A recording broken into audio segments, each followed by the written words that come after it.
जाते हैं। सच है विपत्ति जब आती है कायल को ही बहलाती है। सूरमा नहीं विचलित होते क्षण एक नहीं धीरज खोते।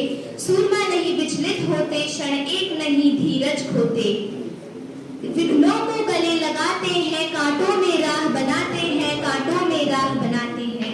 है कौन विघ्न ऐसा जग में टिक सके आदमी के मग में। है कौन विघ्न ऐसा जग में टिक सके आदमी के मग में। खमठोट ठेरता है जब नर पर्वत के जाते पांव उखड़, पर्वत के जाते पांव उखड़।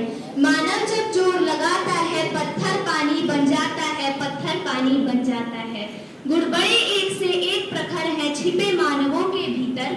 गुड़बड़े एक से एक प्रखर है छिपे मानवों के भीतर। मेहंदी में जैसे लाली हो वर्तिका बीच उजियाली हो। बत्ती जो नहीं जलाता है रोशनी नहीं वो पाता है, रोशनी नहीं वो पाता है।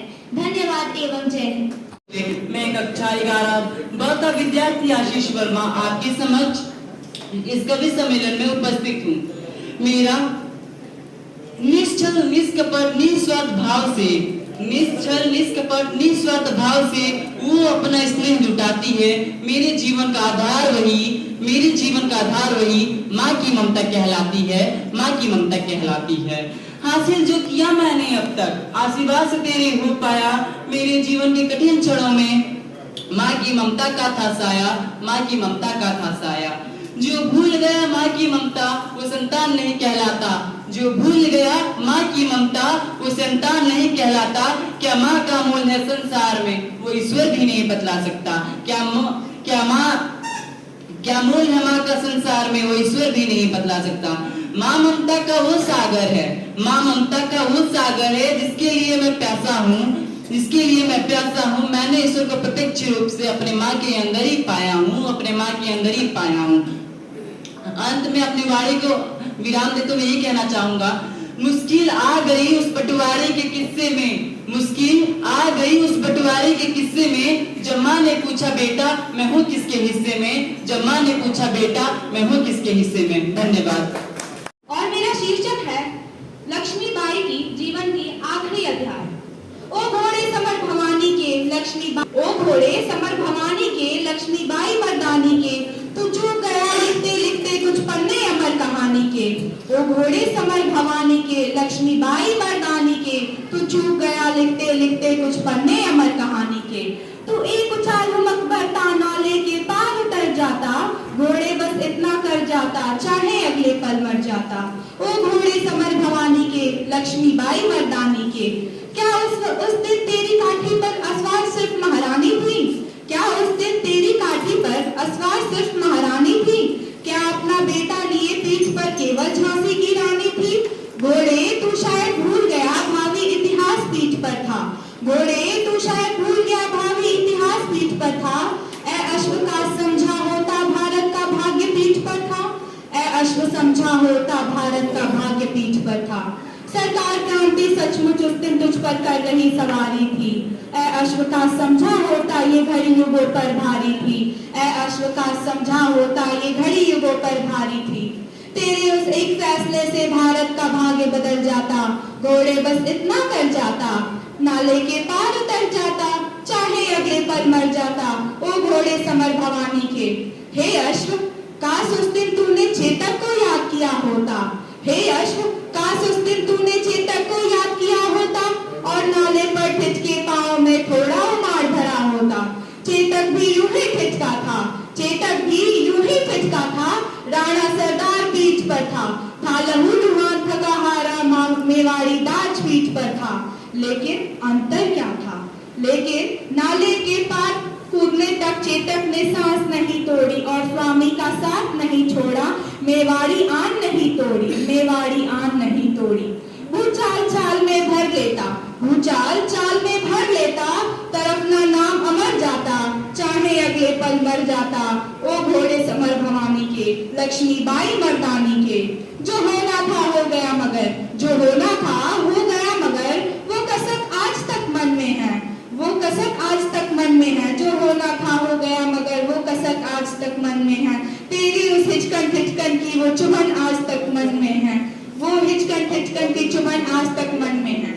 अब इसका आखिरी अध्याय। हे काले तू ही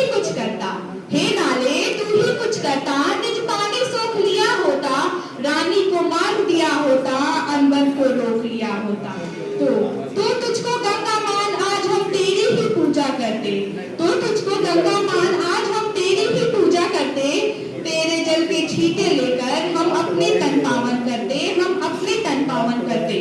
तेरे उस एक फैसले से भावी का लेख बदल जाता, घोड़े बस इतना कर जाता, नाले के पार उतर जाता, अब चाहे अगले पल मर जाता। ओ घोड़े समर भवानी के, लक्ष्मीबाई मर्दानी के, तू चूक गया लिखते लिखते कुछ पन्ने अमर कहानी के।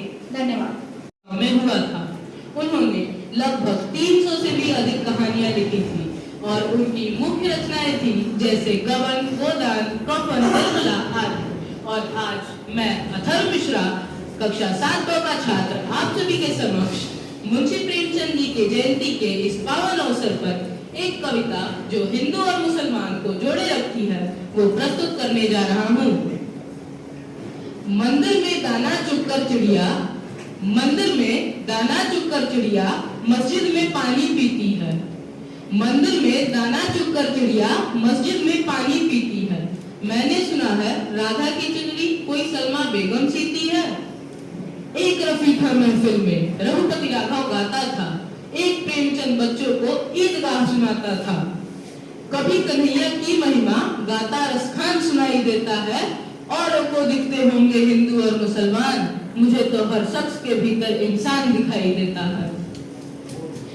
क्योंकि ना हिंदू बुरा है ना मुसलमान बुरा है, जिसका किरदार बुरा है वो इंसान बुरा है।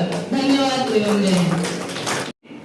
ख्वाहिश नहीं मुझे मशहूर होने की, ख्वाहिश नहीं मुझे मशहूर होने की, आप मुझे पहचानते हो बस इतना ही काफी है। अच्छे ने अच्छा और बुरे ने बुरा जाना मुझे, क्योंकि जिसको जितनी जरूरत थी उसने उतना पहचाना मुझे। जिंदगी का फलसफा भी कितना अजीब है, शामें कटती नहीं और साल गुजरते चले जा रहे। एक अजीब सी दौड़ है ये जिंदगी, एक अजीब सी दौड़ है ये जिंदगी। जीत जाओ तो कई अपने पीछे छूट जाते हैं और हार जाओ तो अपने ही पीछे छोड़ जाते हैं, अपने ही पीछे छोड़ जाते हैं। बैठ जाती हूँ मिट्टी पर अक्सर, क्योंकि मुझे अपनी औकात अच्छी लगती है। मैंने समंदर से सीखा है जीने का सलीका, मैंने समंदर से सीखा है जीने का सलीका, चुपचाप से बहना और अपनी मौज में रहना। ऐसा नहीं है कि मुझ में ऐब नहीं है, पर सच कहती हूँ मुझ में कोई फरेब नहीं है। एक घड़ी खरीद कर हाथ में क्या बांध दी, वक्त पीछे ही पड़ गया मेरे। सोचा था घर बनाकर बैठूंगी सुकून से, पर घर की जरूरतों ने मुसाफिर बना डाला। एक सवेरा था जब हंसकर उठते थे हम, और आज बिना मुस्कुराए ही शाम हो जाती है। कितना दूर निकल आए हम, कितना दूर निकल आए हम रिश्ते को निभाते निभाते, खुद को खो दिया हमने अपनों को पाते पाते। लोग कहते हैं हम मुस्कुराते बहुत हैं, और हम थक गए दर्द को छुपाते छुपाते। खुश हूँ और सबको खुश रखती हूँ, लापरवाह हूँ फिर भी सबकी परवाह करती हूँ। मालूम है कोई मोल नहीं मेरा, फिर भी कुछ अनमोल लोगों से रिश्ता रखती हूँ, फिर भी कुछ अनमोल लोगों से रिश्ता रखती हूँ। धन्यवाद एवं जय हिंद। धन्यवाद। इन्होंने कविता बचपन को प्रस्तुत किया आपके सामने। हमें लगा कि जो शुरू इन्होंने किया आपको भी अपना बचपन याद आ गया होगा, इसमें कोई दो राय नहीं। देखने को मिला, इन पे हम एक शब्द जरूर कहेंगे कि पंख भी काफी नहीं, पंख भी काफी नहीं, आसमानों के लिए हौसला भी चाहिए, रुचि बढ़ाने के लिए आपका यह प्रयास अच्छा है, इसके लिए हम लोग पहले में मीडिया पे हमारे बंधु शिक्षक श्री विनय जी दूरदर्शन, धनंजय सिंह जी, कंचन सिंह जी, मुकेश मिश्र जी, आपका बहुत बहुत स्वागत है। आगे की कड़ी में हाँ के प्रशासक श्री एस के चतुर्वेदी जी संस्कृत स्कूल को अभिनंदन पत्र से सम्मानित करें।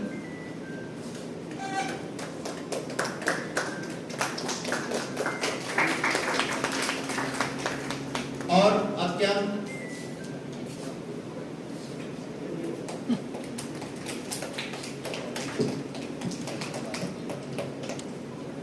सम्मानित करते हुए